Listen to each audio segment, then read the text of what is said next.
Welcome back to my channel. আজকে চলে এলাম স্পাইসি লাইফে একটা নতুন ভিডিও নিয়ে। আজকে গিয়েছিলাম আশ্রম দেখতে। আশ্রমের এরিয়াটা খুব বড় ছিল এবং খুব সুন্দর, মানে সবুজে ভর্তি ছিল। এই বাইরেটা বেশি সবুজ লাগছে, ভেতরটার বাগানটা সেরকম যত্ন না নেওয়ার জন্য গাছপালা নেই, কিন্তু বাইরের গাছপালাগুলো খুবই বেশি।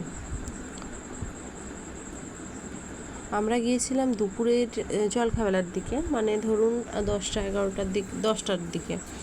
তো ওই সময় বেশ ভালোই লাগছিলো। এখানে অনেক অনাথ আশ্রমের মতো, মানে অনেক অনাথ থাকে এখানে। এখানেই তারা বাস করে, দেখাশোনা করে, আশ্রমের সব কিছুই করে। তো খুবই সুন্দর। এখানে একটি পুকুরও আছে, পুকুরটাও খুব সুন্দর, জলটা খুব পরিষ্কার।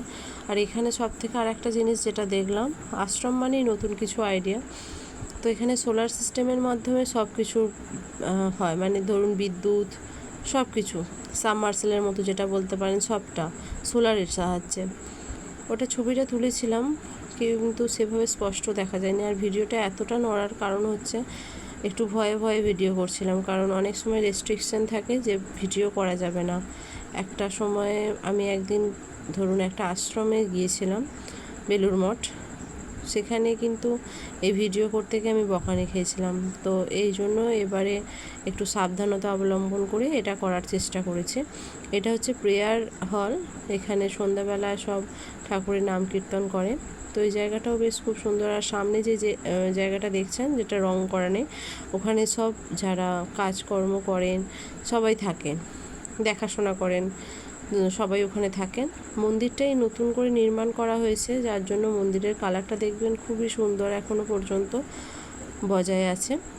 আর একটা ছেলে দেখুন ঘুরছে খুব সামনে, হলুদ রঙের গেঞ্জি পরে। প্লিজ কিছু মনে করবেন না যে স্কুল ড্রেস পরে কোথা থেকে চলে এলো, কারণ ওকে স্কুল থেকেই আমরা পিক আপ করে নিয়ে এসেছি। তার কারণ ওর স্কুলে ছুটি হয়ে গিয়েছিলো, তো ওকে বাড়ি নিয়ে না গিয়ে এখানে নিয়ে এসেছিলাম, যাতে ওরও একটু ভালো লাগে, কারণ সারাক্ষণ বাড়িতে থাকতে কার ভালো লাগে। তারপরে এইভাবে আমরা পুরোটা ঘুরে ঘুরে দেখলাম মন্দিরটা। এবং গুরুদেবের যেখানে এখানটা তো পুরোটাই ধরুন গুরুদেবের যেখানে গুরুদেবের সমাধিস্থল দেওয়া আছে, সেই জায়গাটাও এখানে দেওয়া আছে। আর প্রচণ্ড ভিডিওটা একটু ডিস্টার্বই হচ্ছে, কারণ আমার ক্যামেরা ধরার প্রসেসিংটাই একটু অন্য ধরনের হয়ে গেছে, প্রচণ্ড কেঁপে কুপে একসাকার। আর ফ্লিপ কভারের জন্য আমার মনে হচ্ছে এটা বেশি প্রবলেম হচ্ছে, যে কোনো জায়গায় ছবি তুলতে গিয়ে বা ভিডিও করতে গিয়ে এটা প্রবলেম হচ্ছে। ভিডিওটা অবশ্যই ভালো লাগলে একটি লাইক দেবেন এবং আমার চ্যানেলটি সাবস্ক্রাইব করবেন। এভাবেই আস্তে আস্তে আমরা চারিদিকটা ঘুরে ঘুরে দেখতে থাকলাম। এবং লাস্টে এটা হচ্ছে সেই সোলার প্যানেল যেটা বলছিলাম, দেখুন।